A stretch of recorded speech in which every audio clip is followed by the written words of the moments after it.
Parfait.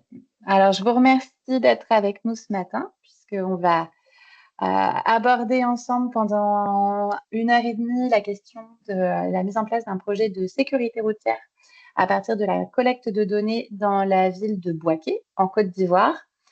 C'est un webinaire qui est organisé dans le cadre du partenariat Mobilize Your City. Donc, on va très rapidement revenir sur le fait que c'est un partenariat qui est soutenu par plusieurs partenaires financiers. Sur la slide suivante.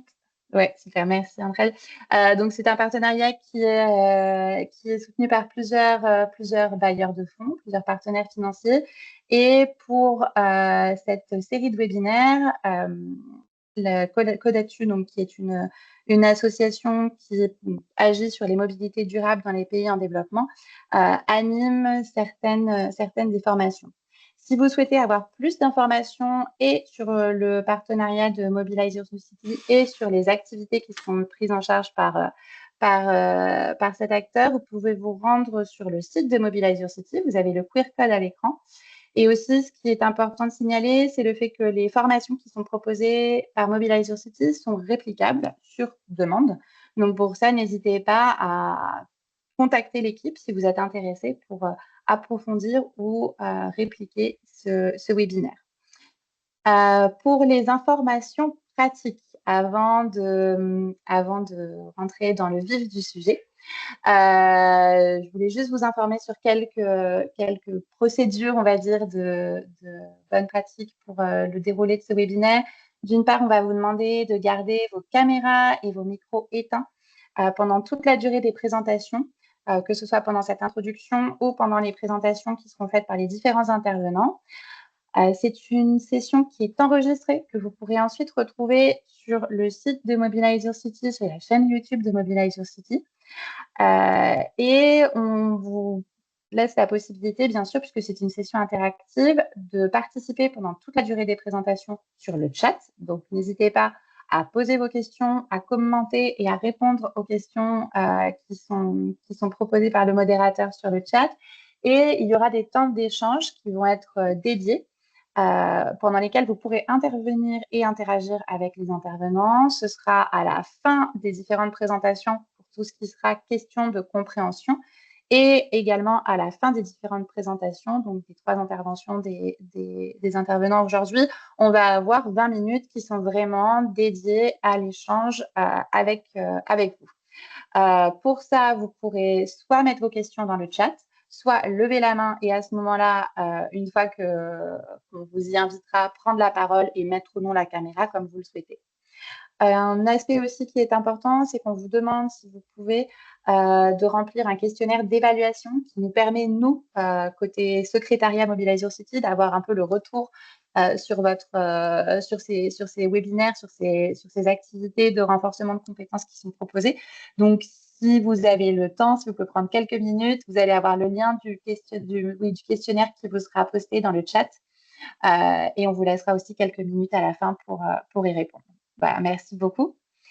Pour rappel, à travers ce webinaire, on aimerait aborder avec vous quelques grandes questions qu'on a déclinées en objectifs pédagogiques. D'une part, donc, à partir de l'exemple du projet pilote qui a été mis en place à Boaké, on va essayer de comprendre en fait quelles sont les modalités un peu spécifiques de mise en place de ce projet, en particulier dans l'appréhension assez originale qui a été faite de ce projet de sécurité routière, puisque c'est vraiment une appréhension multisectorielle et assez complexe qui fait intervenir un grand nombre d'acteurs. Donc voilà, on voudrait d'une part approfondir cet aspect, également comprendre quelles sont les principales étapes pour élaborer une stratégie de sécurisation de l'espace routier et quelles sont les actions à déployer. Ça, plutôt du point de vue des collectivités. Et là, c'est notamment du point de vue de la municipalité de Boaké qu'on cherchera à aborder cette question plus spécifique.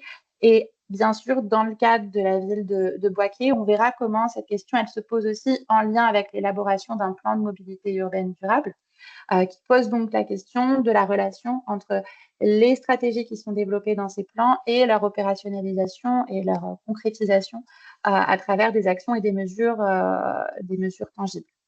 Enfin, on va s'intéresser à un aspect assez spécifique qui est de comprendre le rôle des outils numériques pour collecter des données dans le cadre d'un projet pilote et l'importance qui peut être portée à la question de la méthodologie. Il nous semblait aussi important de souligner cet aspect-là dans le cadre de ce projet pilote, puisqu'il y a eu un gros travail qui a été fait, qui a été porté notamment par plusieurs chercheurs. Et dans un contexte où on parle beaucoup de la profusion des données maintenant qui existent dans le secteur de la mobilité urbaine, il peut être intéressant de comprendre finalement qu'est-ce qu'on fait de toutes ces données, est-ce qu'elles sont toujours toutes utiles et comment on les inscrit dans un processus rigoureux de collecte, d'analyse et de retranscription en matière de politique publique. Voilà pour les objectifs qui vont un petit peu structurer les présentations de nos intervenants aujourd'hui. On a donc 3 personnes qui vont nous parler de ce projet pilote. Tout d'abord, Valentine Monnier, qui est responsable d'équipe projet au sein de l'Agence française de développement. On aura également Emmanuel Bonnet, qui est directeur de recherche à l'Institut de recherche pour le développement. Et enfin, Ferdinand Guessant, qui est directeur technique au sein de la municipalité de Boaké. Et ils ont été tous les 3 donc, très largement impliqués dans la mise en place et l'animation de ce projet à Boaké. Et je vais avoir pour ma part le plaisir de modérer cette session en tant que chef de projet avec une double casquette Codatu et Mobilize Your City. Sans plus tarder, parce que je pense que c'est la raison pour laquelle vous êtes là aujourd'hui, l'agenda de ce webinaire.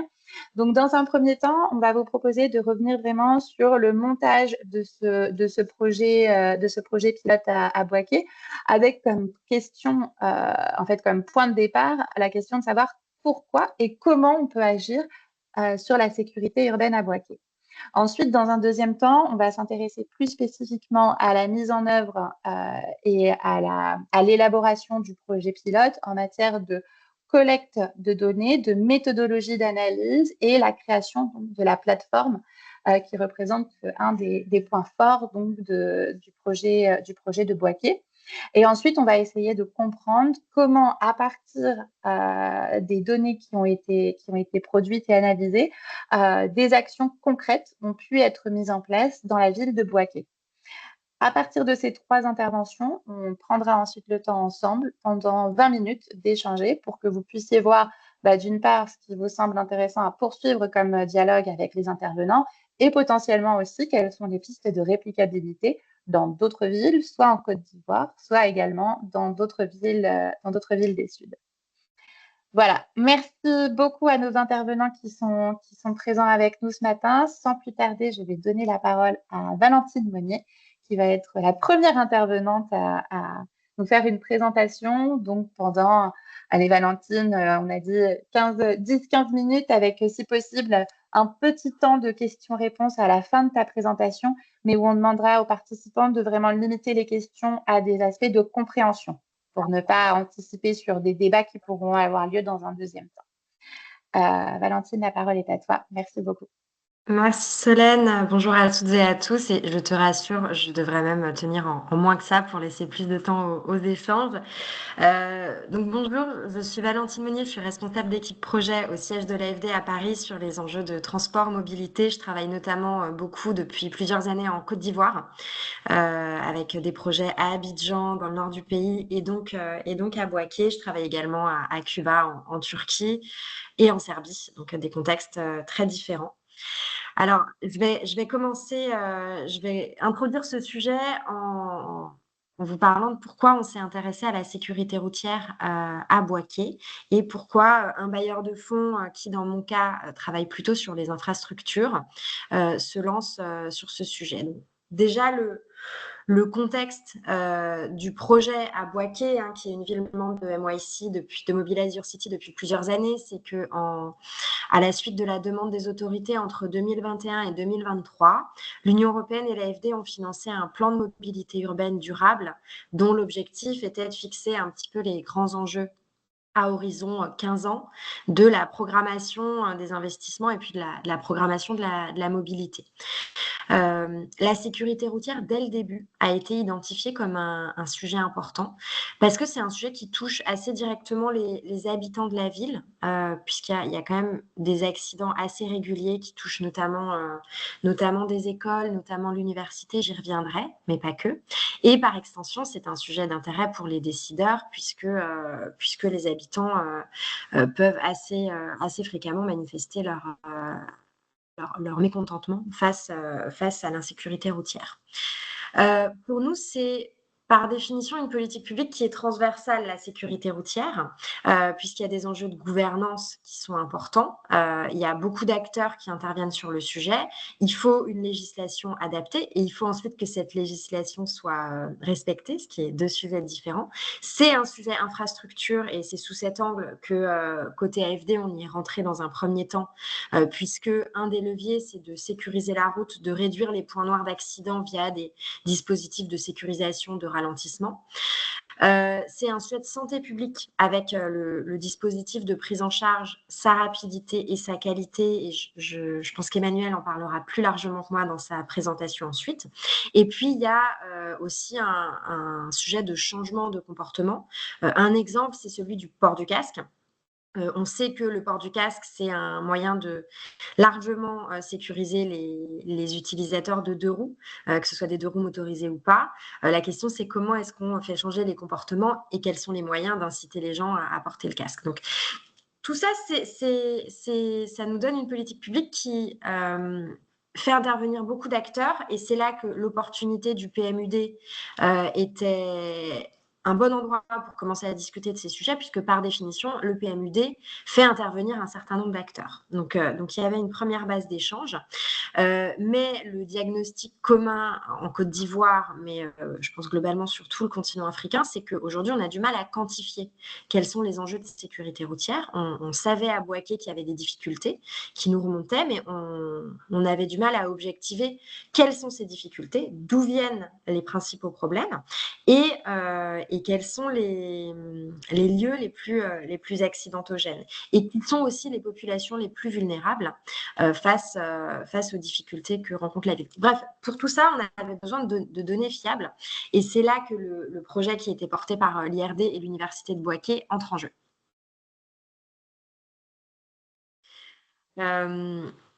Ensuite, pour nous, l'AFD, par définition, est un financeur de politique publique, en subvention ou en prêt, avec un angle qui est quelles sont les demandes que nous font les partenaires. L'opportunité qu'on a eue à Bouaké pour pouvoir traiter ce sujet, c'est d'une part la réalisation du PMUD, du plan de mobilité urbaine durable, qui a donné lieu à un certain nombre de données de trafic qui ont été collectées. Et ça, c'est assez rare, en fait, avant même des données de sécurité routière, de pouvoir disposer de données de trafic à jour qui nous disent un peu où vont les gens, à quelle heure, quels sont les types de véhicules qui circulent. Et ça, Emmanuel, tu en parleras peut-être, ça a été utile ensuite pour croiser avec les résultats de l'observatoire et pouvoir en tirer des leçons qui nous servent à nous, transporteurs, entre guillemets, à se dire, OK, voilà ce sur quoi on peut agir. L'autre opportunité, c'est que dans le cadre d'un PMUD, on réfléchit à des infrastructures. Ce qui est ressorti du plan de la ville de Bouaké, c'est un besoin de bitumer davantage de voiries pour connecter des quartiers entiers au réseau.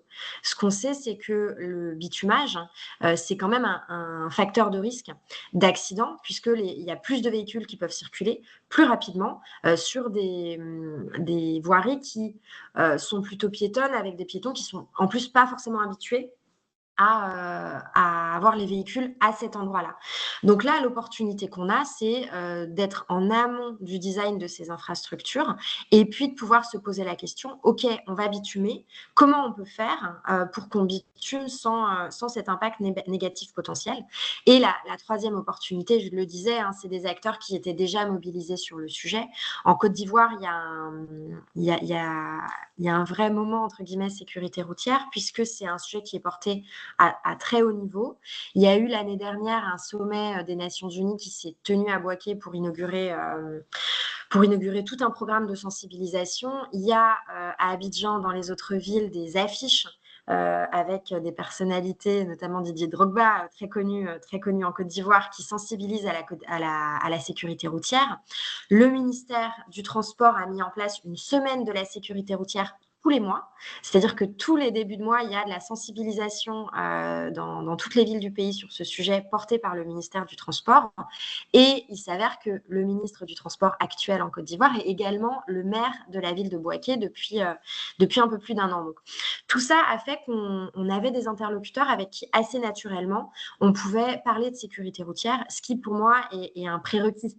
La sécurité routière, c'est pas un investissement qui va se voir comme une nouvelle route ou un nouveau système de transport de masse. Ça ne s'inaugure pas de la même façon. Et il n'est pas du tout évident qu'on ait des acteurs en face de nous qui soient prêts à endetter leur pays pour de la sécurité routière. Donc, tout ça, ça nous a donné un peu un moment, et je tiens vraiment à saluer l'investissement de l'ensemble des acteurs à Bouaké et notamment de la mairie, qui a tout de suite été très ouverte à ce sujet. En parallèle, il y a eu des échanges avec l'IRD dans un premier temps, puis l'IRD, l'Université de Bouaké, sur la mise en place d'un possible système de surveillance des accidents. Emmanuel Bonnet est venu présenter à l'AFD un système similaire qui avait été mis en place à Ouaga, et on s'est dit que ça pouvait être quelque chose d'intéressant à Bouaké. Ce qui est utile pour nous, j'ai beaucoup parlé des acteurs institutionnels, qui sont ceux avec lesquels l'AFD travaille traditionnellement. Là, l'IRD et l'Université de Bouaké amenaient des acteurs qui sont différents de ceux avec qui on parle d'habitude. Donc évidemment des acteurs de la recherche, mais aussi les acteurs sanitaires et sécuritaires, donc le CHU, la police, les pompiers, avec qui nous, dans le cadre du transport, on parle moins facilement. Et puis, des acteurs d'ONG qui sont un relais essentiel dans la mise en œuvre de programmes de politique publique de sécurité routière. Et donc, l'opportunité qu'on a eue, c'est d'avoir des fonds en subvention de l'AFD pour mettre en place 2 projets pilotes qui pour nous ont un rôle de démonstrateur. Le premier, c'est l'observatoire, Emmanuel en reparlera. Et puis le second, c'est une action pilote dans les écoles de la ville, dans certaines écoles. Donc vous voyez des photos d'illustration, et j'y reviendrai. Et le fait d'avoir ces fonds en subvention, ça a pour nous vraiment permis de susciter l'adhésion et de créer une dynamique. C'est-à-dire qu'on est passé on discute sécurité routière, on est d'accord pour se dire que c'est important, à OK, voilà ce qu'on peut faire en matière de sécurité routière, à la fois en termes de données et en termes d'infrastructures, directement au bénéfice des populations. Là, sur la slide suivante, je voulais faire un petit focus sur justement la sécurisation des écoles. C'est un enjeu important à Bouaké. La sécurité routière, la majeure partie des enfants vont à l'école à pied ou en moto, mais il y a des problèmes importants de sécurisation des abords des écoles. Vous voyez sur la photo de gauche des ralentisseurs mis en place par les familles et les écoles pour pouvoir un petit peu sécuriser l'arrivée. Il y a malheureusement des accidents, y compris des décès d'enfants sur le chemin de l'école. Et donc, un des leviers, c'est de se dire comment est-ce qu'on peut aménager les abords des écoles de manière à ce que les déplacements des enfants, notamment les sorties d'école et les entrées d'école, soient sécurisés. Donc pour ça, on a travaillé avec l'ONG Amend, qui est une ONG franco-américaine, qui elle-même a un partenaire qui est Logiser, qui est une ONG basée à Bouaké, très active sur la sécurité routière. C'est l'organisation des jeunes Ivoiriens pour la sécurité routière. Et donc, les ONG ont fait un diagnostic des difficultés aux abords des écoles. Vous voyez à gauche ce qui a pu être identifié en échangeant avec les écoles en elles-mêmes, les parents. Et ça leur a permis de mettre en place des aménagements que vous voyez vus de haut au milieu, de manière à ce que les enfants puissent circuler de manière sécurisée. Donc, on voit un passage piéton qui est surélevé. Il y a également ce que vous voyez en blanc de part et d'autre de la route, c'est de l'espace qui a été rendu au cheminement piéton et sécurisé avec une chaîne. Il y a des encoches pour que les dépôts d'enfants puissent se faire de manière sécurisée et qu'ils n'aient pas à ensuite traverser à nouveau la route, ou débarquer derrière des voitures qui pourraient ne pas les voir. Et en parallèle, il y a eu, tout un programme de sensibilisation des enfants aux traversées. Donc, il y a eu l'ONG qui est intervenue, qui a fait à chaque fois une journée de formation, et donc sur comment on traverse, comment on arrête les voitures, l'importance de traverser sur les cheminements piétons. Et tout ça pour un coût assez limité, hein, puisqu'on parle d'infrastructures qui ont coûté à peu près entre 40 et 60 000 euros par école. Évidemment, c'est pas neutre, mais à l'échelle d'un PMUD qui est chiffré à plusieurs dizaines de millions d'euros, c'est quand même quelque chose de très abordable. Et donc maintenant, la question qui se pose, et je terminerai là-dessus, c'est comment on passe de projets pilotes à des investissements à l'échelle. L'opportunité qu'on a, c'est que l'AFD, suite à la demande des autorités ivoiriennes, est en train d'instruire un financement d'infrastructures pour opérationnaliser le PMUD de Bouaké. Avec en plus une subvention de l'Union européenne qui nous a indiqué souhaiter accompagner ces sujets. Et donc là-dessus, l'idée, c'est d'en faire ce sera un programme de transport et de mobilité urbaine avec plusieurs volets. Et à l'intérieur de ces volets vont infuser les enjeux de sécurité routière. Donc, sur la partie infrastructure, je le disais, l'idée, c'est d'anticiper les risques quand on revêt des voiries, et puis aussi sur les voiries qui sont identifiées comme à risque, vous le verrez, pouvoir traiter les points noirs et se poser la question de comment on sécurise. Poursuivre les enjeux de gouvernance et de collecte de données en finançant la suite de la plateforme et en pérennisant le système pour qu'il puisse être repris par la mairie. Continuer, et on espère, c'est des choses qui sont indicatives à ce stade, mais on espère pouvoir sécuriser plusieurs dizaines d'écoles dans la ville, donc vraiment sortir des 3 projets pilotes pour avoir un rôle vraiment de transformation des pratiques, et puis poursuivre l'éducation à la sécurité routière en travaillant avec à la fois les acteurs du ministère du Transport et puis les acteurs qui sont plutôt sur la partie infrastructure, à la standardisation d'actions en matière de sécurité routière aux abords des écoles. Et puis continuer à accompagner les autorités et les ONG locales dans leur action, tout en approfondissant des sujets spécifiques, qui sont plutôt des sujets de comportement, à la fois de port du casque, de comportement des mototaxis, mais je pense qu'Emmanuel en parlera. Voilà, donc c'est pour finir, on a vraiment, je pense, une opportunité assez importante à Bouaké de montrer que des projets de sécurité routière, c'est des choses qui peuvent être utile évidemment, se voir rapidement et être relativement aisément, avec des surcoûts modérés, être intégré dans les politiques publiques de transport et d'infrastructure. Merci. Merci beaucoup Valentine, c'était, je pense, très clair. Je regarde quand même si on a des questions de compréhension parmi nos participants pour être sûr de ne pas laisser de doutes s'installer. Peut-être moi de mon côté, là, j'ai pas l'impression qu'on ait de questions immédiates. Pendant que Emmanuel va prendre la main sur les slides pour sa présentation, moi j'avais peut-être une petite question à te poser. C'est qu'il me semble, mais peut-être que je me trompe, que c'est quand même un projet relativement complexe, étant donné que c'est quand même déjà une approche sectorielle transversale, ce que tu nous as bien réexpliqué, et en plus un grand nombre d'acteurs qui interviennent. Pour un bailleur de fonds, est-ce que c'est habituel d'avoir un projet comme celui-ci? Est-ce que ça représente des opportunités spécifiques? Est-ce que ça représente des défis spécifiques? Voilà, peut-être juste en termes de montage de projet en particulier, si tu pouvais nous donner 2-3 indications là-dessus. Non, c'est pas un projet spécifique. Je dirais que c'est un ensemble Ok. d'opportunités Mmh. et d'acteurs qui ont envie de travailler ensemble. La première opportunité, c'est que le président Macron, il y a quelques années, a annoncé une contribution de la France au sujet de la sécurité routière, et que l'AFD a été bénéficiaire d'une subvention qui nous a permis de financer de manière pilote le travail de l'IRD d'une part et le travail d'AMEN, donc les écoles, d'autre part. Nous, ce qui est toujours compliqué, c'est d'avoir de la subvention pour financer des pilotes qui sont des démonstrateurs. En général, D'accord. on a tendance à financer en prêt pour des montants beaucoup plus importants. Donc ça a été doublement exceptionnel, à la fois parce qu'on Ouais. on avait, un peu cet ensemble d'acteurs qui avaient envie de travailler ensemble sur ce sujet et des ressources liées et entre guillemets, on avait le temps d'y travailler, puisque en général, nous, en tant que bailleurs, on est sur un temps projet, donc on instruit un financement et puis ensuite il y a le déroulement du financement, Ouais.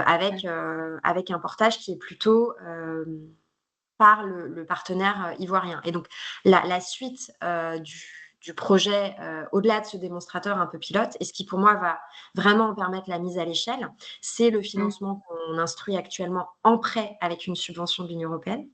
Donc D'accord. on est sur des échelles qui sont différentes et ça va vraiment permettre à la mairie de davantage prendre la main et de reprendre en main ces activités qui aujourd'hui ont été, associées bien évidemment la mairie, mais tout le circuit fiduciaire était côté bailleur de fonds. D'accord, OK, oui, je comprends. Donc il y a quand même cette idée de réussir à bien aussi assurer ce transfert de compétences au niveau mairie pour que ce soit eux qui soient en charge vraiment de la stratégie sécurité routière. Oui, tout à fait. Heu, mais ça, je pense qu'on pourra en parler avec Ferdinand tout à l'heure qui reviendra peut-être un peu plus longuement là-dessus. Heu et alors, on va passer à la présentation suivante avec Emmanuel Bonnet. Sans plus attendre, Valentine, si tu veux, tu restes là pour plus tard. Mais alors, la présentation s'affiche, parfait. Emmanuel, est-ce que tu nous vois et tu nous entends?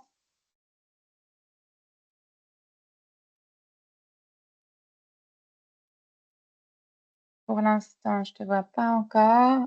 Je sais que tu étais pas loin. Oui, je la vois pas très bien, ma présentation, mais je vais la mettre sur un autre ordi en même temps, donc je dirais diapo pour changer, en OK, ça espérant que marche. ça soit à peu près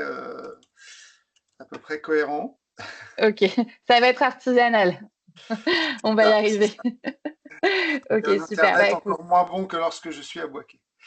comme quoi des fois, bah, écoute, on te laisse la main et nous, on va essayer de faire le maximum pour s'adapter à ton rythme et passer les diapos au bon moment. Merci Ok, ben beaucoup. on peut déjà passer la première euh, diapo. Donc bonjour à tous, merci de me laisser la parole et de vous présenter ce projet. Valentine en a déjà dit beaucoup, donc moi je vais juste dire quelques mots en introduction pour recadrer ces histoires de données sur la sécurité routière, et puis ensuite présenter vraiment concrètement ce qu'on a fait à Boaké. Donc ce projet et tous les projets qu'on mène à l'IRD sur ces questions de sécurité routière depuis 2014 maintenant, à Ouaga, à Cotonou, à Bamako, à Sikasso et Bouaké, et maintenant au Sénégal et bientôt à Brazzaville. Ça s'inscrivait finalement dans cette fameuse décennie, la première décennie mondiale pour la sécurité routière, qui s'est déroulée entre 2010 et 2020 sous l'égide de l'OMS et de la Banque mondiale, qui a été un échec en fait, cette première décennie, puisque aucun pays n'a vu ces taux, non pas, notamment les pays à bas et moyens revenus, n'a vu ces taux de blessés, d'accidentés et de décès diminuer pendant cette grande période. Et au-delà de ce constat qui est un échec, la vraie question qu'il y a derrière, c'est finalement ces fameux taux dont on parle, est-ce qu'ils sont justes et quelles sont les données qu'il y a derrière pour être capable de dire que ça monte ou que ça descend finalement, que comment évoluent ces différents taux. Et c'est là-dessus que finalement à l'IRD, on a essayé de travailler pour essayer de comprendre comment ces données étaient produites dans les différents pays africains en particulier, et puis essayer de trouver des solutions pour les améliorer, pour savoir si effectivement ces constats menés par l'OMS étaient justes ou exagérés.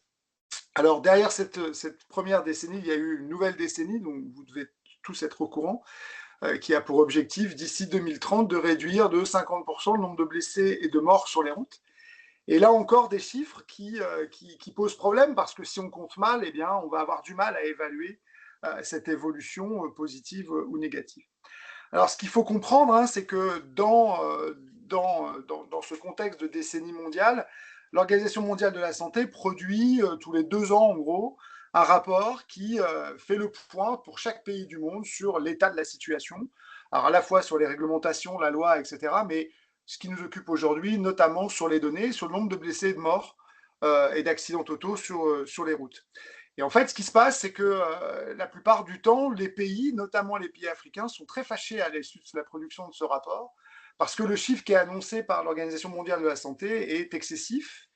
C'est-à-dire, par exemple, pour la Côte d'Ivoire, on a autour de entre 4 500 et 5 000 morts sur les routes, annoncés par l'OMS, alors que dans le même temps, l'OSER, qui est l'Agence de sécurité routière de Côte d'Ivoire, en déclarait 700. Donc d'un côté, on a une sous-évaluation du côté de la Côte d'Ivoire, j'y reviendrai un petit peu après, et de l'autre côté, une surévaluation de l'OMS, ce qui fait que tous ces chiffres sont toujours discutés par les autorités, les gouvernements et les grands bailleurs internationaux ou les grandes agences internationales, et personne n'est vraiment d'accord sur tout ça. Mais vous comprenez bien qu'entre 700 et 4500, il y a un écart qui est vraiment important et que ça mérite de s'y intéresser. Alors pourquoi l'OMS a un chiffre si élevé? Parce qu'en fait, la donnée qui remonte des États est essentiellement produite par les polices nationales dans les villes ou les gendarmeries dans les zones rurales. Et ce chiffre, en fait, il est largement sous-évalué. Je vais vous l'expliquer en détail sur l'exemple de Bouaké après. Et l'OMS sait que ce chiffre est sous-évalué et donc applique une espèce d'algorithme un peu compliqué qui intègre d'autres données, le nombre d'immatriculations, la démographie, donc issu de derniers recensements. Et comme vous le savez, dans beaucoup de pays, à la fois les recensements sont parfois très anciens et également le travail sur les immatriculations est lui souvent produit avec beaucoup de retard, ce qui fait qu'en fait la qualité des chiffres n'est pas très bonne et donc finalement l'OMS mélange un mauvais chiffre avec d'autres mauvais chiffres et puis applique une espèce de règle qui fait mécaniquement augmenter le chiffre de manière très, très, très élevée. Alors, je ne vois plus rien sur mon écran. J'ai un écran vert. Je ne sais pas si c'est normal. Mais nous, on voit bien, t'inquiète pas. Là, on Alors, est qu'est-ce que là, vous on est voyez? sur collecter les données des 3 acteurs et produire des statistiques fiables. On vient juste de Ok. passer la diapo. Donc voilà, c'est bien. On reste sur cette diapo-là. Je vais essayer de me Parfait. la mettre en même temps parce que là, c'est vraiment compliqué de faire ça à l'aveugle. Euh, donc voilà, donc d'abord avant cette diapo-là, mais laissez-la, c'est pas grave. Donc c'est dans le contexte que je viens de préciser qu'on a développé le projet, mais Valentine l'a expliqué tout à l'heure, c'est-à-dire d'essayer de voir, à Bouaké comme ailleurs, comment il est possible de produire une donnée de qualité en allant au-delà de la seule donnée de la police, et puis d'aller encore plus loin, essayer de mieux comprendre les zones accidentogènes, de comprendre les causes d'accidents, et de mesurer l'ampleur de ces accidents de la route sur la santé des populations, parce que finalement, on a aussi ce gros problème dans les questions de sécurité routière, c'est qu'elles sont essentiellement traitées par des transportologues, comme je les appelle, enfin des gens qui travaillent sur la question des transports, alors que la question de la sécurité routière est aussi, j'aurais même tendance à dire surtout, une question de santé publique, puisque derrière ça, on a bien des personnes qui sont blessées, des personnes qui décèdent, et c'est ça l'outcome principal sur lequel on veut travailler. Alors, qu'est-ce qu'on a fait à Bouaké eh bien, et dans d'autres pays, mais sur Bouaké en particulier? Eh bien, on a développé une application qui reprend finalement les procès-verbaux de tous les acteurs qui interviennent dans la sécurité routière. Et ces différents acteurs qui interviennent dans une ville, comme Bouaké, eh bien, c'est la police, principalement la police nationale. Parfois les gendarmes, à l'intérieur de la ville, parfois les gendarmes interviennent si des personnes accidentées sont des corps habillés. Ce qui est assez peu finalement dans ce qu'on a observé depuis quelques mois. Sinon, les gendarmes sont plutôt à l'extérieur de la ville. Et puis, à Bouaké, ce sont essentiellement, enfin pas essentiellement, c'est uniquement la Brigade nationale des sapeurs-pompiers qui intervient pour prendre en charge les blessés et les amener à l'hôpital, et en particulier au seul hôpital, le CHU de Bouaké, qui prend en charge les accidentés de la route. Donc, on a développé une application spécifique pour les gendarmes, c'est-à-dire qu'on reprend le procès-verbal classique des gendarmes. On a repris le procès-verbal, enfin le procès d'intervention des pompiers, qu'on a digitalisé dans une application pour smartphone. Et puis à l'hôpital, on a également intégré des informations du registre médical lorsqu'on admet des patients à l'hôpital. Et on y a ajouté aussi d'autres variables plus épidémiologiques pour essayer d'avoir un bilan un peu plus approfondi sur les lésions que subissaient les personnes accidentées de la route. Ce qu'a en plus finalement cette application pour les deux premiers acteurs, qui sont la police et les pompiers, c'est la possibilité également de géolocaliser l'accident, ce qui est unique, hein, puisque sur le continent africain, ça n'existe pas de manière régulière, ça peut exister au travers des projets, notamment ceux que nous on fait, et quelques-uns pour lesquels j'ai lu des travaux en Tanzanie et au Kenya notamment. Mais la plupart du temps, sur le continent, on ne produit pas de géolocalisation des accidents, et donc on ne produit pas de carte de point noir, et donc on ne produit pas de documents qui nous permettent d'agir sur les lieux les plus accidentogènes. Là, le principe est simple. Lorsque les agents vont sur le terrain, ils ont leur smartphone, ils font leur constat habituel et puis ils sortent le téléphone, géolocalisent directement sur le lieu de l'accident et complètent, soit directement sur le terrain, soit au bureau, les différentes données associées à l'accident. Tout ça est envoyé par 4G à un serveur et ce serveur traduit les données avec un système de dashboard gratuit qui s'appelle Kibana et permet d'accéder via un site internet, et Solène pourra vous donner l'accès à ce site si vous voulez le consulter puisqu'il fonctionne toujours. Vous le constatez directement pour le grand public, la géolocalisation des accidents. Donc plus les cercles sont gros, comme vous le voyez sur l'image, plus il y a d'accidents recensés à ce même endroit ou dans un environnement relativement proche. Et ici, on distingue les couleurs rouges des couleurs vertes. Les rouges, ce sont les interventions des pompiers, et les couleurs vertes, les interventions de la police ou de la gendarmerie. Et déjà, premier constat, vous observez que, en théorie, on devrait avoir un point rouge et un point vert dès lors que les pompiers interviennent, puisque les pompiers interviennent lorsqu'il y a un blessé ou un décès. Et s'il y a un blessé ou un décès, nécessairement, il devrait y avoir la présence de la police. Et vous voyez qu'on a énormément de points rouges, même si cette capture d'écran est un peu ancienne. On a énormément de points rouges sans points verts, ce qui montre que lorsqu'il y a un accident à Bouaké, il n'y a pas systématiquement les deux acteurs qui interviennent, et notamment la police.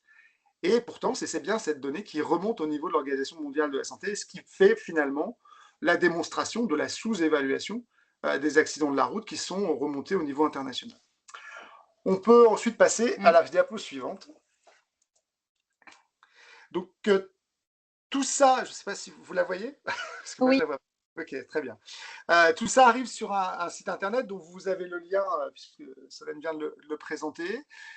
Donc, il y a une partie publique à laquelle vous pourrez accéder, une partie qui est plus sécurisée pour les acteurs du projet.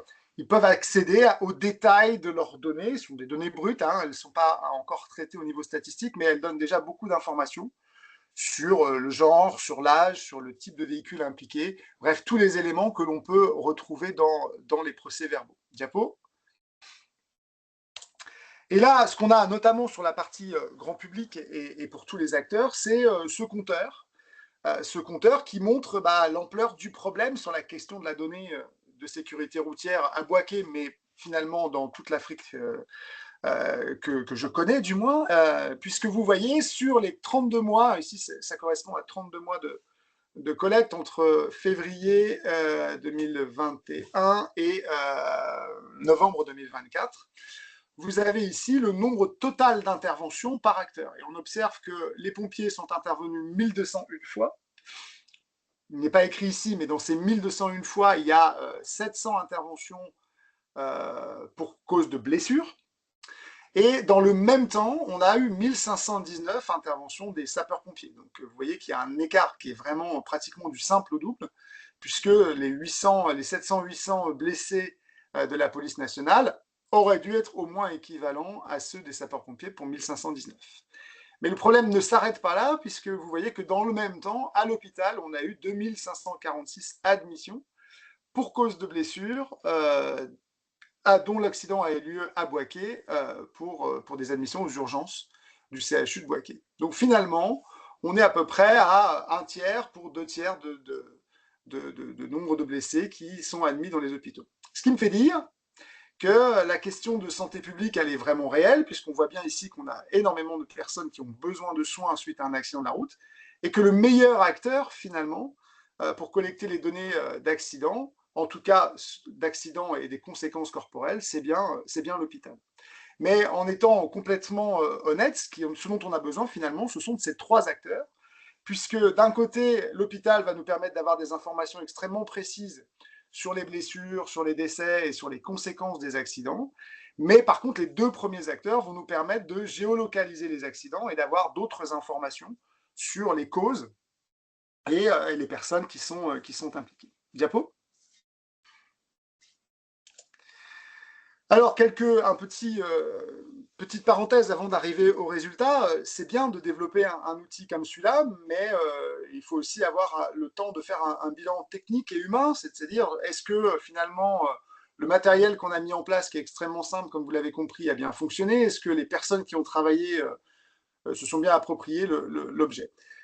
Donc sur le plan technique, pas de problème, hein. C'était des smartphones relativement basiques, je dirais d'une valeur de 120, 130 euros, avec de la 4G et aucun problème particulier. Je crois qu'on a cassé 2 téléphones sur les 32 mois. On en a perdu un. Enfin, une personne s'est fait voler un téléphone. Donc vous voyez, c'est relativement peu. En tout, on en avait une trentaine qui étaient distribués à la police, les pompiers et les hospitaliers.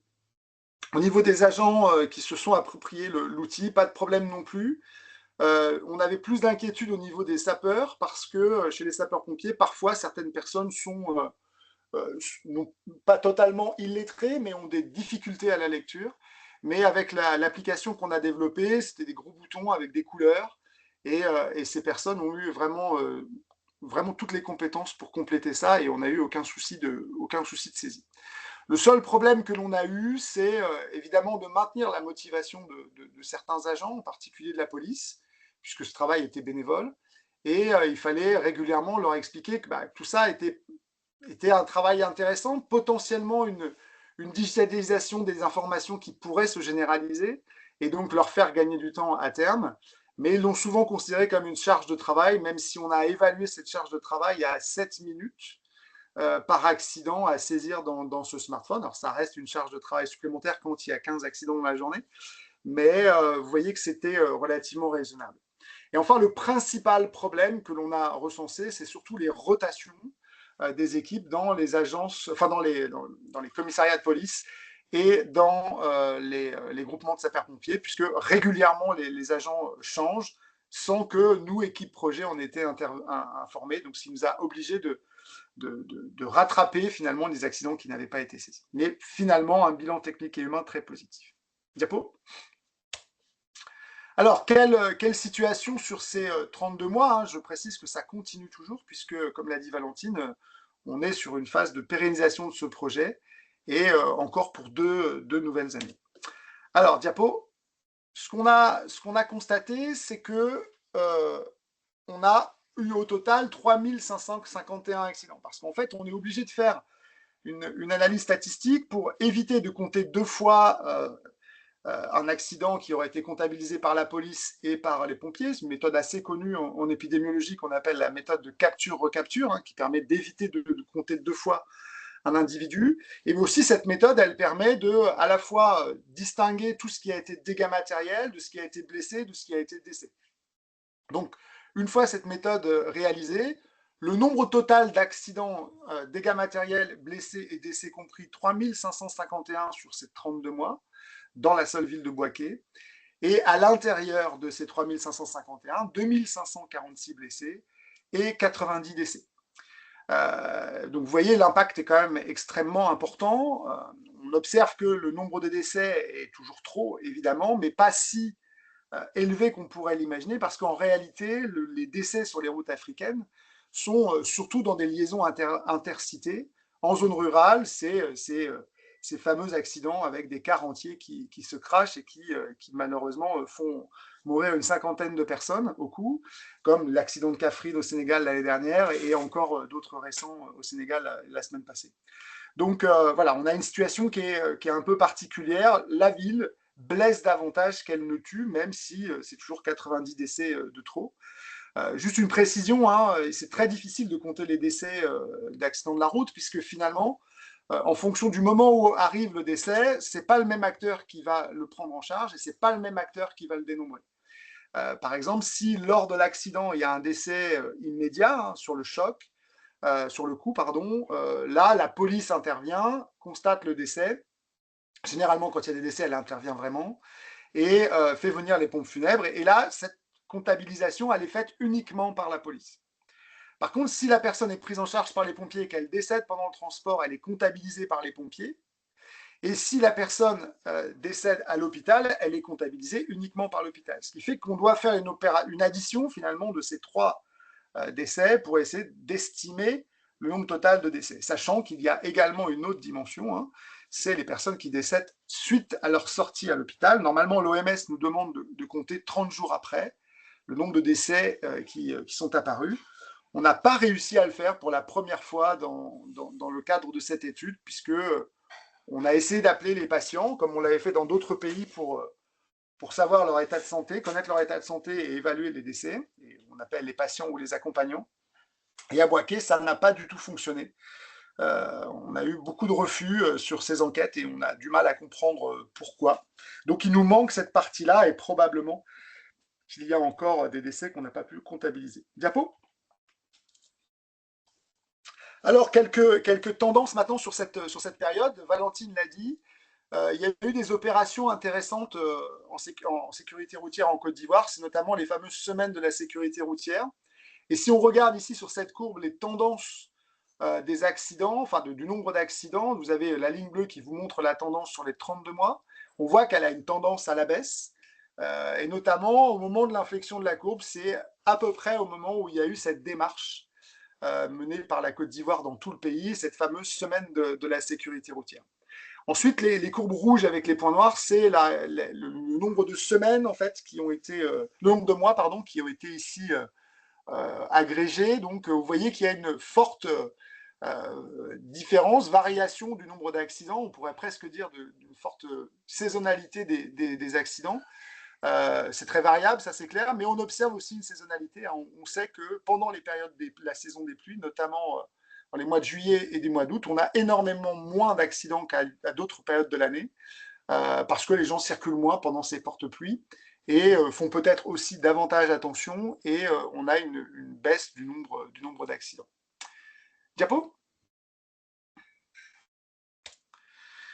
Ensuite, ces données, elles permettent aussi d'avoir la connaissance de plein d'autres informations, les informations sur les heures de la journée auxquelles on a le plus d'accidents, donc sans surprise les heures de pointe, mais vous voyez qu'il y a une grande différence aussi entre les heures de pointe du midi et les heures de pointe de la descente et de l'après-midi, puisque vraiment le pic principal est plutôt sur la pause du midi. Ça correspond notamment aux sorties de marché, aux différents trafics qui sont très importants dans la ville de Boaké au niveau central. On le verra tout à l'heure sur la cartographie. Et puis une spécificité de la ville de Boaké, alors peut-être pas autant que celle de Ouagadougou, mais quand même, puisque 65% des personnes qui sont accidentées et blessées par un accident de la route à Boaké sont des usagers de deux roues, ce qui est quand même extrêmement important. On est loin du score de Ouagadougou avec 93%, mais on est largement au-dessus de Abidjan, qui est plutôt estimé à une quinzaine de pourcents. L'autre phénomène majeur aussi, qui est lui assez nouveau pour nous, équipe de l'IRD, c'est les 17% d'usagers piétons qui sont blessés par des accidents de la route, donc essentiellement lors des traversées et des déplacements sur la voirie à Boaké. C'est extrêmement important, surtout que la ville de Boaké dans le cadre de la Coupe d'Afrique des Nations, a fait beaucoup d'aménagements, notamment des trottoirs bien aménagés, libérés, qui facilitent la circulation, des passages piétons qui sont matérialisés dans la ville, mais pourtant, vraiment un nombre très très important de blessés piétons sur lesquels il va falloir mettre en place des mesures de prévention importantes, parce que c'est vraiment un chiffre qui est très élevé. Et vous voyez que les voitures sont finalement assez peu impliquées dans cette accidentologie de la ville de Boaké. Diapo. Alors, en termes de prise en charge hospitalière, préhospitalière, c'est bien les groupements sapeurs-pompiers dont je vous ai parlé. On s'aperçoit qu'ils ne prennent que finalement 2/3 des blessés de la route. Ça veut dire que, alors j'avais laissé une ligne sur l'ONPC de Katola, ça c'est à l'extérieur de Boaké. Ils prennent en charge donc 2/3 des blessés de la route. Ça veut dire que le tiers restant, il va par ses propres moyens, soit en appelant un taxi, soit en étant transporté par la personne qui a causé l'accident, soit par un bon samaritain.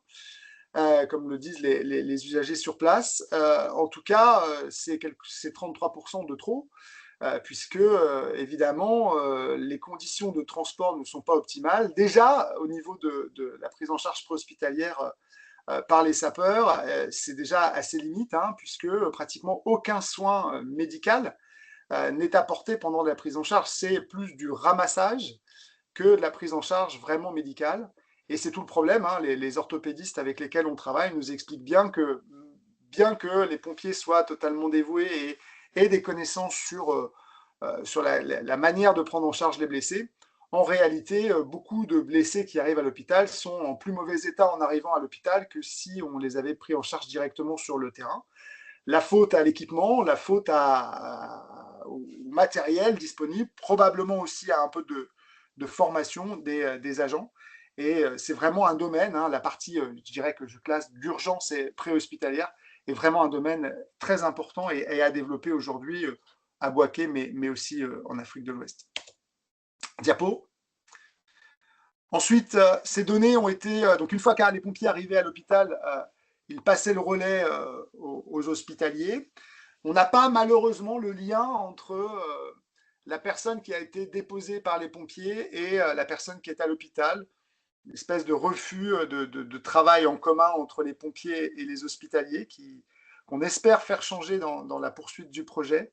Donc on n'a pas d'identifiant qui nous permettent de savoir à la fois tous les soins qu'ont subi un blessé de la route et de là où il a été blessé, pris en charge par les pompiers. La donnée est anonyme, hein, puisque c'est un projet de recherche, donc on ne peut pas recroiser avec le nom des personnes. Et on avait proposé de fournir un identifiant de la prise en charge des pompiers vers la prise en charge des hospitaliers, mais malheureusement, ça n'a pas fonctionné. Au-delà de ça, voilà, c'est quand même quelque chose qui a bien marché. Avec des méthodes statistiques, on est capable de recroiser les données et de produire les stats que je vais vous présenter juste après. À l'hôpital, c'était 4 internes qui se relayaient 24 heures sur 24 pour saisir ces données-là, sur un questionnaire qui est un peu long, hein, qui s'étale sur toute la durée de la prise en charge des patients. Et pour la petite histoire, on aura 2 thèses qui vont bientôt être soutenues sur ce sujet et on est très content d'avoir aidé ces internes à produire des données de qualité. Diapo. Alors, si on regarde spécifiquement ce qui s'est passé à l'hôpital, j'ai dit tout à l'heure, 2545 blessés et 55 décès à proprement parler à l'hôpital. Diapo. Et qui ça concerne? Eh bien, sans surprise, première cause, comme la première cause de mortalité dans le monde et pour les jeunes de 15 à 29 ans, ce sont les accidents de la route. Et sans surprise, on retrouve le même profil pour les décès, mais également pour les blessés à Bouaké, puisque vous voyez, 53% des personnes qui ont été admises à l'hôpital ont moins de 30 ans. Donc c'est bien la majorité. D'un point de vue du genre, on s'aperçoit que ça touche surtout des hommes, hein, 80%, et 20% de femmes sont blessés. Ça s'explique parce que les pilotes de véhicules, notamment les motos ou les voitures, sont moins souvent des femmes. Ça s'explique aussi parce que les femmes sont plus prudentes, mais elles sont aussi moins exposées en tant que conductrices. Et d'ailleurs, lorsqu'on s'intéresse à la donnée spécifique des femmes, on s'aperçoit que dans 80% des cas, elles étaient des passagères lorsqu'elles ont été blessées et admises à l'hôpital. Quelques informations sur les types de professions, hein. Ça touche 8% d'artisans et d'ouvriers, donc c'est pas forcément pendant les déplacements de travail que les personnes sont blessées. Et une grande partie sont des étudiants ou des personnes sans emploi qui se déplacent pour différentes raisons dans la ville et qui sont accidentés. Et puis on l'a vu tout à l'heure, surtout des usagers de moto ou de piétons. Diapo.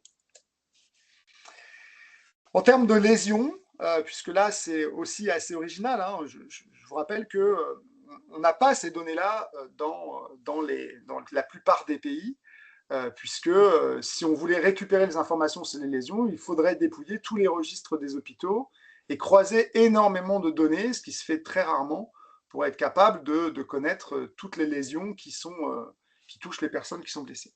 La seule bonne nouvelle de ma présentation, c'est que 95% des blessés qui arrivent aux urgences sont dans un état stable. Vous allez me dire que c'est une petite satisfaction, mais c'est quand même pas si mal.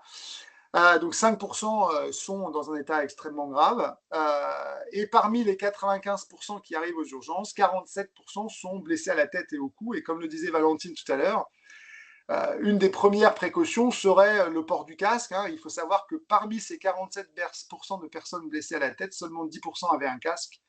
Donc vous comprenez que si tout le monde avait un casque, on aurait cette statistique qui baisserait mécaniquement.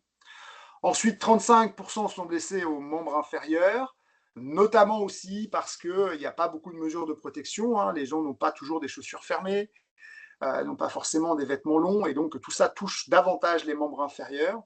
Et là encore, il y aurait des mesures de prévention à faire. 12% en thorax, ce qui fait dire à mes collègues orthopédistes que ces 12%, c'est ce qui correspond finalement à la gravité des accidents, puisque lorsque quelqu'un est touché au thorax, les organes vitaux sont plus exposés, et donc généralement, à ce moment-là, on a un indicateur de gravité qui est engagé. Je précise là-dessus que c'est très difficile d'évaluer la gravité avec les collègues. On sait le faire avec des méthodes en Europe ou aux États-Unis, mais avec des grilles de cotation, mais qui ne sont pas du tout utilisées en Afrique. Et donc, finalement, les collègues disent que c'est grave quand c'est touché au thorax. Plus de la moitié des blessés ont une chirurgie traumato. Et qui dit chirurgie traumato dit coût des soins. Et je vous rappelle que les soins sont payants. Et c'est très cher pour la plupart des personnes qui sont exposées. Et donc, ça a aussi une conséquence économique qui n'est vraiment pas négligeable. Et enfin, 25% des blessés sont transférés en neurochirurgie. Diapo. Et donc, on a fait une petite étude en plus au sein du service de neurochirurgie. Eh bien, 89% de leurs patients sont des patients qui viennent pour des causes de chirurgie, d'accident de la route, donc les fameux 20% dont on a parlé juste avant. Et pourtant, on considère que 44% du ramassage était médicalisé, alors que je vous ai dit il y a 2 diapos qu'il n'y avait aucun soin médical qui était apporté. Donc, on considère que le ramassage médicalisé, c'est simplement le fait d'être pris en charge par les pompiers, ce qui vous dit l'état de la prise en charge.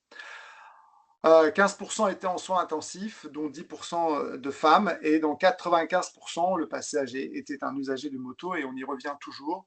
Et parmi ceux qui étaient admis en neurochir, seulement 4% portaient un casque. Donc, vous voyez également la gravité nous fait militer pour ce port du casque. Diapo. Justement, on a essayé de comprendre ce qu'il en était de ce port du casque, parce que c'est bien de dire que les gens ne le portent pas, mais c'est mieux, quand on est scientifique, de produire des données et de dire ok, combien de personnes portent réellement le casque? Donc, on a mis en place une méthode qui est assez connue, et on a compté pratiquement 10 000 motos sur la ville de Bouaké lorsqu'on a fait l'étude. Et on a observé que le taux d'utilisation du casque global, tout usager confondu, était de moins de 40%, inférieur à 10%, 7% seulement chez les femmes, qu'elles soient conductrices ou qu'elles soient passagères. Et parmi les casques qui étaient portés, seulement 25% étaient mal portés, c'est-à-dire que la jugulaire n'était pas fermée, que le casque était à moitié mis sur la tête. Enfin, vous imaginez toutes les situations possibles. Puis on a fait un focus particulier sur les taxis-motos, puisque à Bouaké, ils sont nombreux. Et le taux d'utilisation du casque chez les taxis-motos, et je parle des pilotes uniquement, est de 46%, donc pratiquement la même chose que la population générale, alors qu'ils sont censés être davantage surveillés et sanctionnés. Et évidemment, 100% des personnes qui le transportent ne portaient pas le casque. On a essayé de faire quelque chose d'intéressant aussi, je crois, c'est que cette comptabilité du casque, on l'a fait dans 4 zones différentes de la ville. C'est pour ça que vous voyez 4 couleurs sur l'histogramme qui est en dessous. Et en faisant l'hypothèse que dans certaines parties de la ville, on portait davantage le casque que dans d'autres. Alors Ferdinand parlera probablement de certains quartiers de la ville où on sait qu'il y a des populations qui sont un peu plus réfractaires à la réglementation. Et donc, on a voulu voir si c'était vrai dans ce quartier, mais aussi le voir dans d'autres quartiers. Et on s'aperçoit qu'effectivement, le quartier où vous voyez toujours la barre la plus haute, c'est le quartier du Stade, qui est dans le centre-ville, entre l'université et le centre-ville, je dirais, qui a fort lieu de passage. Et on s'aperçoit que c'est toujours nettement au-dessus qu'ailleurs l'utilisation du port du casque, pour pratiquement chez les hommes atteindre 70%. En fait, il s'avère que dans ce quartier-là, il y a en permanence des contrôles de police, toujours au même endroit, et donc les gens savent que s'ils passent ici, ils vont avoir plus de chances de se faire attraper, et donc ils mettent le casque. Alors que dans d'autres endroits, ils sont moins présents, et donc ils ne mettent pas le casque, ou moins le casque. Donc vous voyez que on a quand même un problème d'explication de l'intérêt du port du casque. Aujourd'hui, il est davantage vu comme quelque chose qui vous expose à la sanction et à débourser de l'argent pour la police. J'arrive sur la fin. Ouais, 2 minutes max, si tu peux. Ouais. Et ce qui a permis également cette production, c'est la cartographie, ce qui est un peu l'originalité de ce travail. Vous voyez ici, une carte de points noirs qui permet de concentrer, de représenter une carte de concentration d'accidents dans la ville. Et on a observé 9 zones accidentogènes dans la ville de Boaké avec des motifs qui sont différents, notamment la vitesse, notamment la surcharge du trafic. Et diapo, la deuxième carte, qui elle est aussi intéressante, qui s'appuie sur une statistique un peu plus poussée, qui intègre également le trafic routier, donc qui calcule finalement un risque d'avoir un accident avec blessure. C'est une statistique qu'on utilise en épidémiologie. Là, vous voyez, il y a plusieurs zones, je ne vais pas toutes les détailler, mais notamment la zone qui est au nord, là, vous voyez 6,65 de RR, donc un risque relatif. Ça veut dire quoi? Ça veut dire qu'à l'intérieur de ce cercle, on a 6 fois plus de risques qu'ailleurs d'avoir un accident avec blessure que partout ailleurs dans la ville de Boaké. Et donc, vous pouvez interpréter les chiffres de la même manière sur cette carte, et vous voyez qu'on a quand même des zones très très dangereuses dans cette ville, et notamment celle qui est au nord, et notamment un problème d'infrastructure, je crois, puisqu'on a une 2 fois 2 voies qui, en quelques mètres, se transforment en une simple voie, et la vitesse est excessive à ce moment-là, et les véhicules ne ralentissent pas assez pour arriver à intégrer cette nouvelle voie plus étroite. Diapo, conclusion.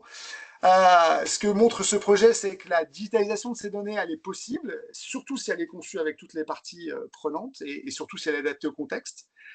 J'espère vous avoir convaincu qu'il faut renforcer la multisectorialité de la sécurité routière, notamment avec la santé, pour atteindre des chiffres qui soient les plus fiables possibles.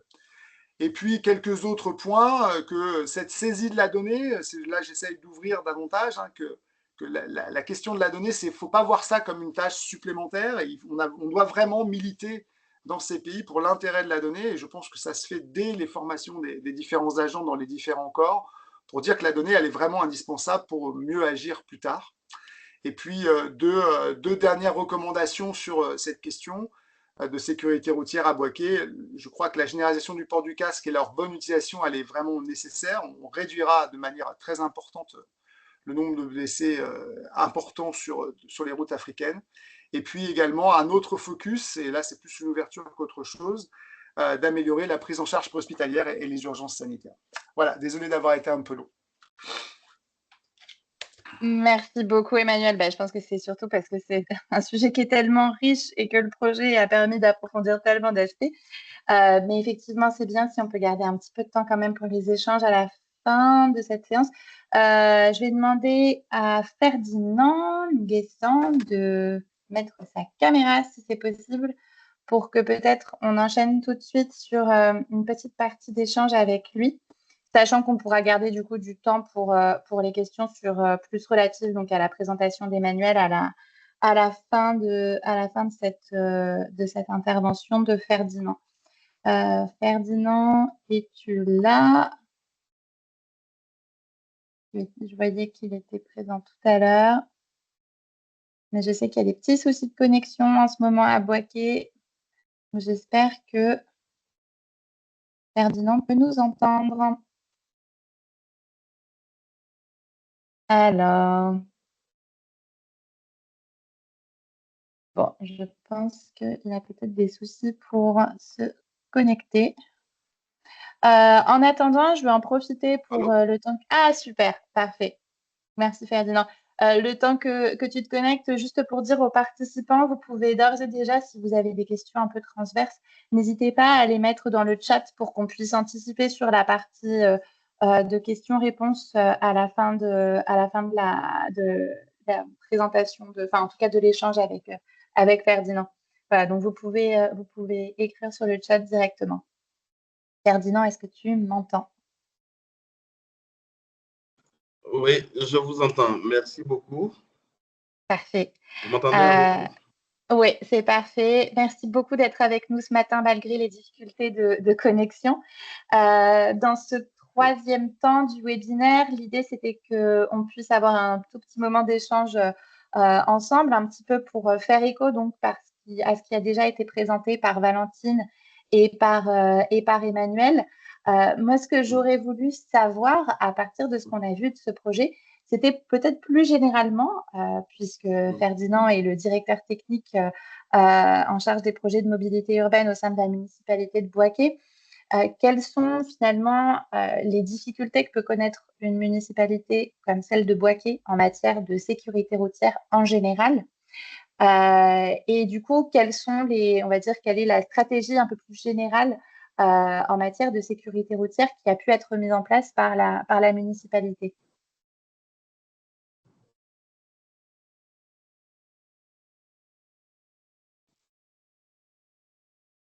Est-ce que Ferdinand, est-ce que tu m'entends?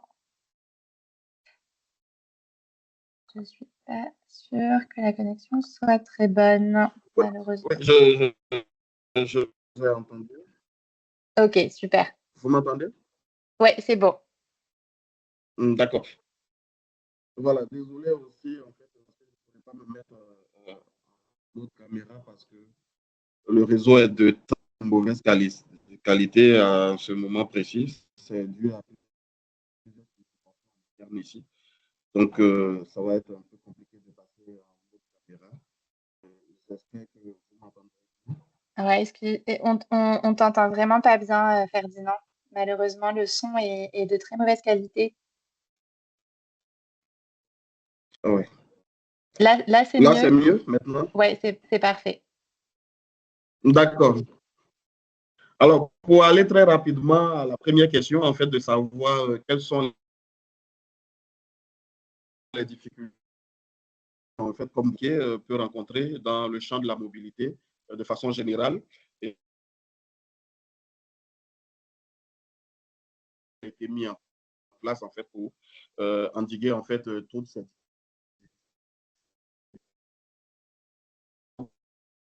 générales au niveau de la mobilité.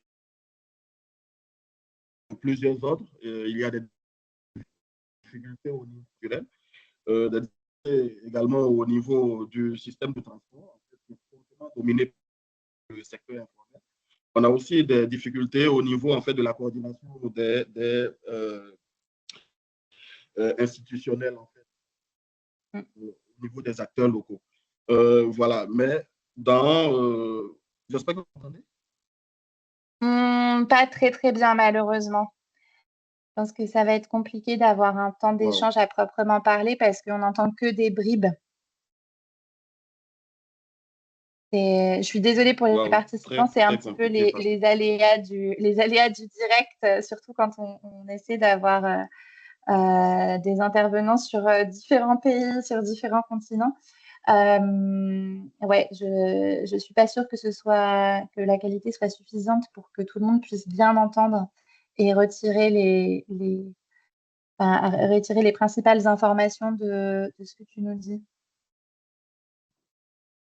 Alors, peut-être que ce qu'on peut essayer de faire, c'est de voir si on a des questions parmi les participants pour que du coup, soit tu puisses réussir à nous donner quelques informations et peut-être qu'Emmanuel et Valentine pourront essayer de compléter également, qu'on fasse des réponses, on va dire, multi-acteurs en essayant bien sûr de te laisser la parole, mais comme on n'arrive pas très bien à assurer la connexion, je sais pas comment on peut essayer malheureusement d'améliorer de notre côté, ce sera compliqué.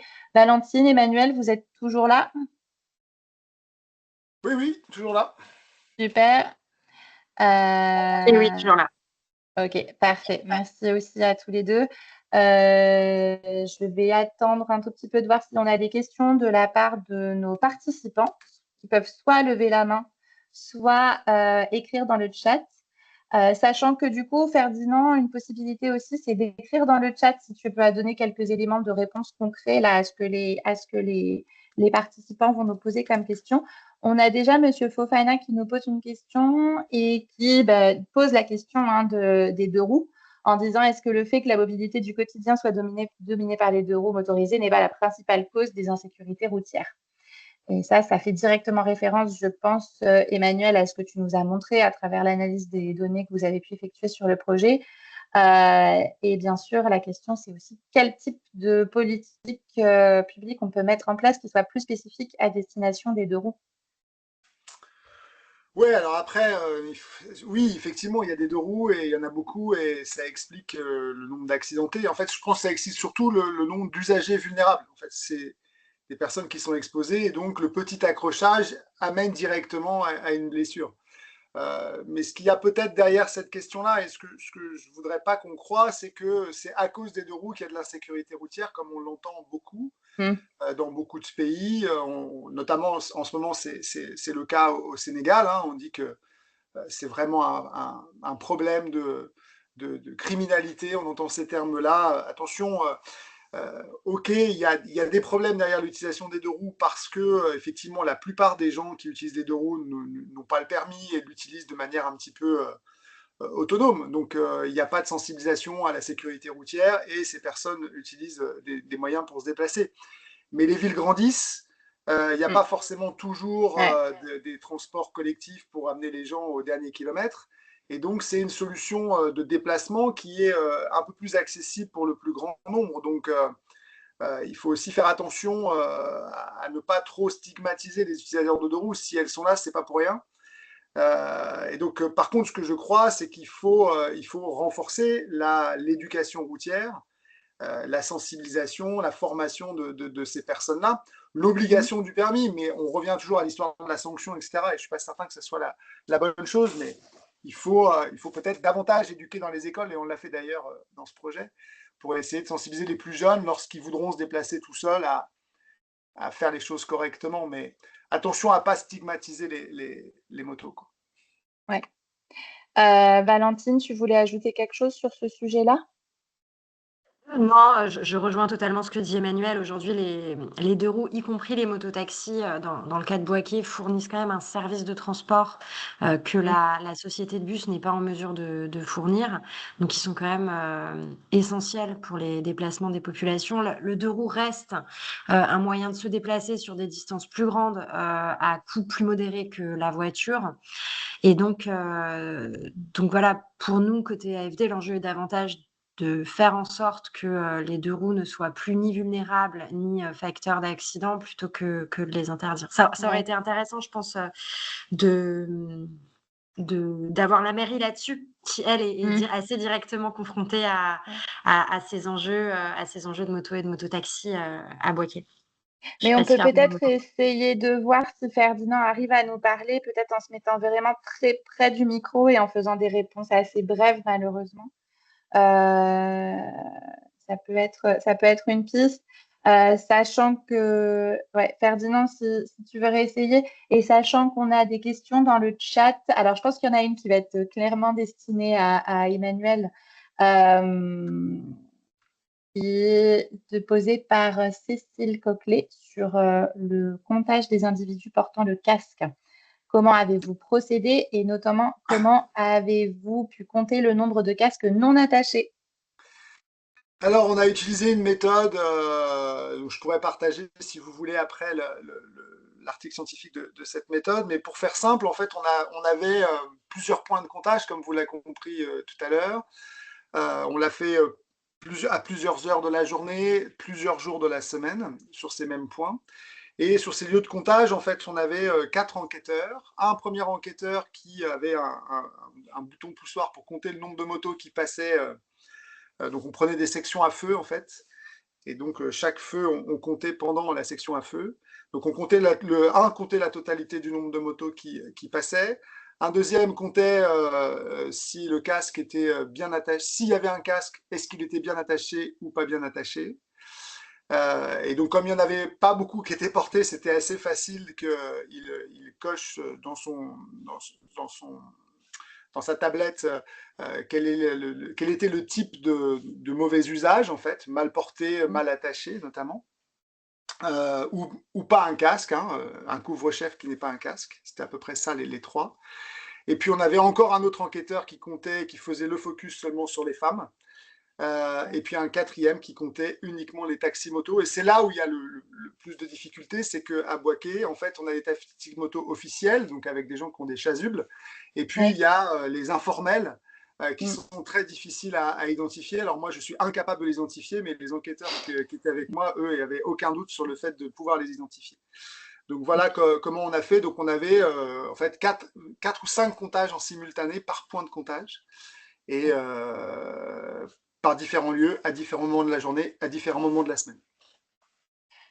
Et un autre, merci beaucoup Emmanuel, ça c'est très précis. Je pense que si tu veux mettre le lien éventuellement vers l'article ou en tout cas nous l'envoyer, nous on pourra le poster. Parce que là, il est plutôt dans mes archives. D'accord, ça marche. On pourra le mettre après en lien sur le site de Mobilize Your City. On avait ensuite une question qui, là, je pense, s'adresse plutôt à Valentine de Souela Kadmiri Idrissi, qui nous demande est-ce qu'il y a des projets d'infrastructures ciblés par le financement en cours d'instruction par l'AFD? Et si oui, nous parlons de projets dans quelle tranche de coût? Oui, oui, tout à fait. Le souhait de l'AFD à l'issue du plan de mobilité urbaine durable, c'est d'en financer les infrastructures. Donc, on a aujourd'hui un document de programmation qui identifie du besoin, d'une part, je l'évoquais, de financer des infrastructures routières pour améliorer la connexion de la ville au réseau principal et puis désengorger aussi les principales voies du centre de la ville. Ça, c'est un premier point. Il y a la SOTRA, donc la Société des transports abidjanais, qui est également présente à Boaké avec un service de bus et donc qui nous a fait part de besoins pour améliorer son exploitation et notamment des points de retournement. Il y a des besoins de dépôt. Il y a des besoins d'appui fait par la mairie en matière de gouvernance, de régulation. On évoque notamment le sujet des mototaxis. Et il y a un souhait de continuer à financer l'observatoire et de faire davantage d'écoles, je l'évoquais. La sécurité routière est un peu transversale à tous ces sujets-là. Aujourd'hui, on a des hypothèses, c'est un projet qui est en cours d'instruction. Les hypothèses, c'est une quarantaine de millions, entre en gros 40 et 55 millions de financement. On est en train de préciser ça, je ne peux pas l'être beaucoup plus, avec une partie qui serait un prêt de l'AFD et une autre partie qui serait une subvention de l'Union européenne. Okay. Et après, peut-être un point pour compléter, l'enjeu aussi, c'est pas exclusivement sur ce sujet sécurité routière de se dire la seule réponse, c'est de financer des infrastructures via nos projets. C'est aussi d'arriver à échanger avec tous les acteurs, notamment les acteurs routiers, de manière à ce que ce soit des thématiques qui soient mieux intégrées aussi dans leur pratique. Ouais. Ça, on pourra peut-être revenir là-dessus sur la question de la transversalité de l'approche sécurité routière. Mais avant ça, on a une autre question dans le chat, et puis je redonnerai la parole ensuite à Monsieur Fofana. Mais dans le chat, on a Kevin Arnold Ngetia Njabo qui nous demande concernant les aménagements piétons, est-ce que les passages piétons sur la chaussée ont été aménagés en nombre suffisant pour empêcher les piétons de traverser à n'importe quel endroit? Et quelle est selon vous la distance maximale entre deux passages piétons pour un maximum de sécurité des piétons? Donc là, une question assez technique finalement. Je ne sais pas lequel d'entre vous, sachant que je vois que Ferdinand arrive peut-être à nous parler. Je ne sais pas lequel. Oui, je ne sais pas si vous m'entendez maintenant. Super, ouais, c'est parfait. Merci beaucoup.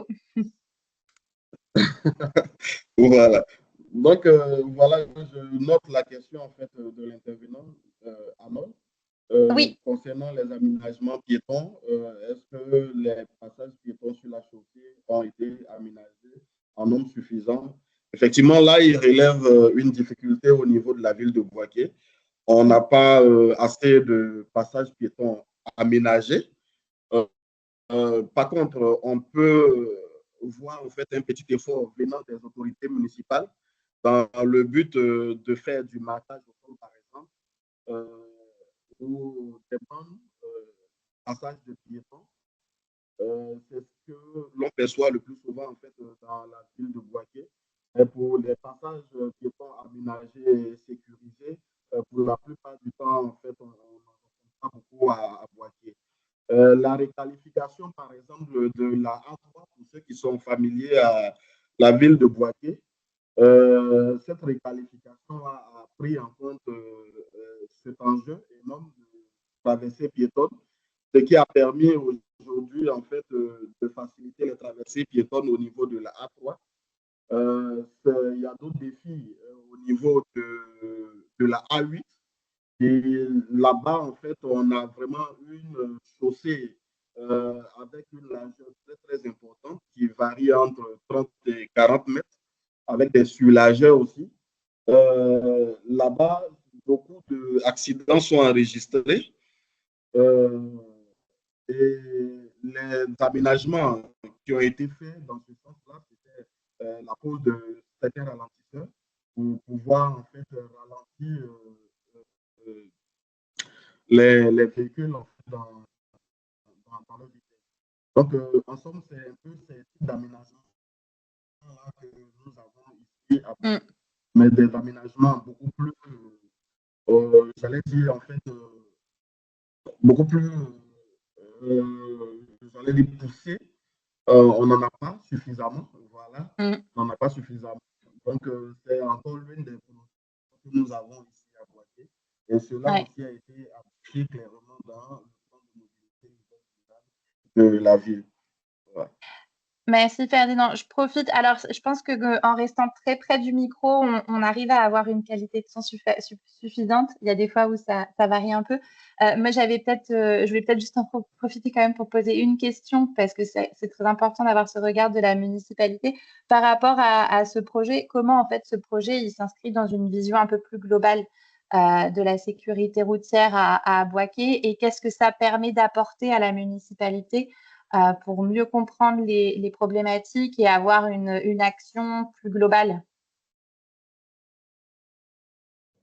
Merci. Effectivement, un tel projet, comme mentionné par Emmanuel tout à l'heure, peut nourrir une réflexion un peu plus large au sein de notre municipalité. En un premier temps, ça nous permet d'identifier des zones à risque. Et ces zones à risque, il y a de cela, en fait, un moment, on a eu, grâce au concours de l'Agence française de développement, obtenu par aussi le biais d'une ONG dénommée AMEN, des aménagements spécifiques aux abords de certaines écoles, notamment 4 écoles ont été retenues. Et le choix de ces 4 écoles-là ont été motivé surtout à cet outil-là, de pouvoir situer les écoles prioritaires à aménager. Et donc, cet outil-là nous a été d'une très grande aide sur ce sujet particulièrement. Mais aussi, il y a aussi la question de pouvoir vraiment expérimenter des solutions locales adaptées, par exemple, pour un déploiement à grande échelle. Là où il y a des points accidentogènes, des réflexions sont mûries dans ce sens-là, en sorte de pouvoir, de façon plus efficace, proposer des aménagements.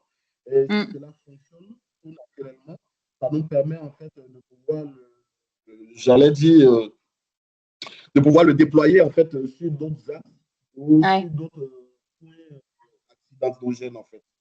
Donc, il y a aussi la question de la sensibilisation des citoyens et des citoyens, et qui est aussi d'intérêt pour la commune de Boaké. Grâce à ce outil-là, nous avons vraiment les arguments nécessaires au jour d'aujourd'hui, ou les arguments importants pour pouvoir aller à la sensibilisation, présenter les risques, alerter la population sur les éventuels risques, inciter la population à utiliser ou à utiliser des mesures en fait comme le port de casque et autres pour pouvoir se protéger dans la circulation. Donc, en quelque sorte, d'un intérêt en fait de façon globale, voici un peu les politiques que ça nourrit en fait ou la réflexion que ça nourrit chez nous. Merci beaucoup, Ferdinand. J'espère C'était que vous très m'avez clair. bien entendu. Voilà pour cette fois. Ouais, c'était clair. On a bien retenu ces grands axes, hein. Prioriser les actions, identifier les bons aménagements et mettre en place une sensibilisation adaptée à partir des résultats qui ont été identifiés par les données notamment. Peut-être pour clore, on a C'est ça. encore une main levée de la part de Monsieur Fofana, à qui j'aurais voulu donner la parole s'il avait encore une question à poser. Monsieur Fofana, est-ce que vous êtes là? Oui, je suis là, vous m'entendez? Oui, très bien. Et merci, bonjour à tous. Merci pour les webinaires. Donc, comme je l'avais mentionné dans le chat, moi, je vous suis depuis le pays de Mèche, dans le Doubs, dans le département du Doubs. Donc, je bosse dans une collectivité territoriale. Je suis chargé de mission écomobilité. Et je suis originaire de la Côte d'Ivoire, donc je suis beaucoup plus intéressé, ou je dirais encore plus sensible à la question. Et Parfait. moi, ma question, c'était de savoir, est-ce qu'aujourd'hui, les infrastructures routières dont dispose la ville de Bouaké permettent la cohabitation entre les deux roues motorisées et les véhicules? Et sinon, est-ce qu'il y a des perspectives de réflexion en ce sens pour faciliter la cohabitation? Parce que cela pourrait être aussi l'une des causes majeures des accidents liés à l'insécurité sur la route. Mm. Je pense qu'on va redonner la parole à Ferdinand si on peut sur cette question-là, parce que je pense que c'est sûrement lui le mieux placé pour vous répondre. Ferdinand, si tu arrives, et puis sinon D'accord. peut-être. Parfait, merci. En une minute, Vous si m'entendez? possible. Oui, D'accord. Effectivement, M. Fofana vient de toucher un point sensible au niveau de la cohabitation entre les différents modes, à savoir les motos et les engins, les véhicules à 4 roues. Alors, effectivement, la cohabitation est dans Mm. la ville de Boaké parce qu'on a vraiment cette bataille pour la route qui existe encore. Il y a l'indiscipline aussi qui le plus souvent est attribuée aux motos en général et qui nourrit en fait pour les usagers de la route, en fait, surtout les automobilistes qui ont tout le temps l'impression que les motos posent vraiment un problème pour la circulation à Boaké. Donc il y a vraiment ce conflit lié surtout à la taille de la route ici à Boaké.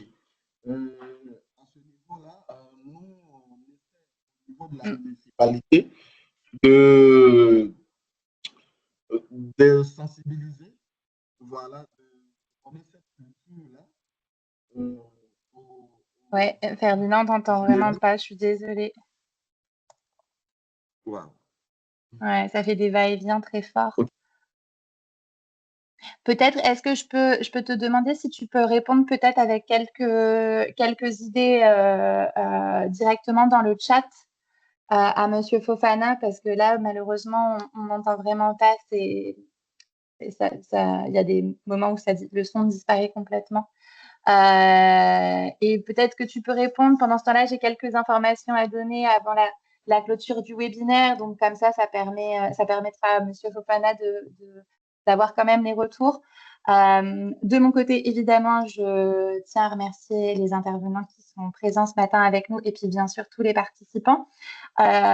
Côté participants, on vous demande donc si vous pouvez nous donner votre avis, nous faire part de vos retours sur ce webinaire via le formulaire auquel vous pouvez accéder, soit par le QR code qui est à l'écran, ou le lien qui va être posté, qui est déjà posté dans le chat. Ça nous aidera beaucoup pour essayer de calibrer et de prévoir les prochains webinaires qui seront mis en place dans le cadre des Mastering Mobility Series de Mobilize Your City. Voilà, donc merci beaucoup de prendre quelques minutes. Je vous assure, c'est très court, mais si vous pouvez prendre ces quelques minutes, ça nous aide beaucoup. Encore une fois, merci à nos intervenants ce matin. Merci à Valentine Monnier, à Emmanuel Bonnet et à Ferdinand Nguessan. Même si ça a été un petit peu difficile d'interagir, en tout cas, c'était très important qu'on puisse au moins avoir quelques éléments de retour de la part de la municipalité. Vous pourrez suivre plus d'actualités sur ce projet sur le site de Mobilize Your City. Plus généralement, si vous êtes intéressé pour suivre les actualités du partenariat Mobilize Your City, Vous pouvez nous suivre sur différents canaux. Vous pouvez vous inscrire pour recevoir les newsletters de Mobilize Your City. Vous pouvez toujours retrouver un certain nombre de documents, de sessions qui ont été enregistrées et de publications sur le site de Mobilize Your City. Donc, n'hésitez pas à visiter la plateforme de connaissances qui est en ligne. Et puis, bien sûr, pour toutes les informations concernant les prochains événements qui seront mis en place, notamment les prochains webinaires qui vont être programmés pour l'année 2025, vous pouvez évidemment aller sur la page de Mobilize Your City pour avoir accès à toutes les actualités. D'une façon générale, je vous remercie encore une fois et vous pouvez aussi avoir accès au travail réalisé par le partenariat Mobilize Your City en allant consulter la publication qui rassemble l'ensemble des projets et des documents qui sont mis à disposition et qui s'appelle le Global Monitor, qui est en ligne pour l'année 2024 et en cours de parution pour l'année 2025. Et si vous êtes intéressé par les projets, comment rejoindre les équipes? Et bien ça, vous pouvez toujours, notamment en suivant les actualités, en vous tenant informé via les newsletters, en allant régulièrement sur les sites. En fait, dès qu'il y a des annonces qui sont faites concernant des recrutements sur les projets, elles sont mises en ligne, soit sur le site de Mobilize Your City, soit sur le site de l'Agence française de développement ou de l'IRD, évidemment, si c'est avec un angle recherche que vous êtes intéressé. En tout cas, je vous remercie tous encore. Je vous souhaite une très bonne journée et au plaisir donc de vous retrouver sur de prochaines activités de Mobilize Your City ou de petites ou d'autres activités. Merci. Au revoir à tous. Au revoir. Merci beaucoup. Au revoir. Merci beaucoup. Merci, au revoir.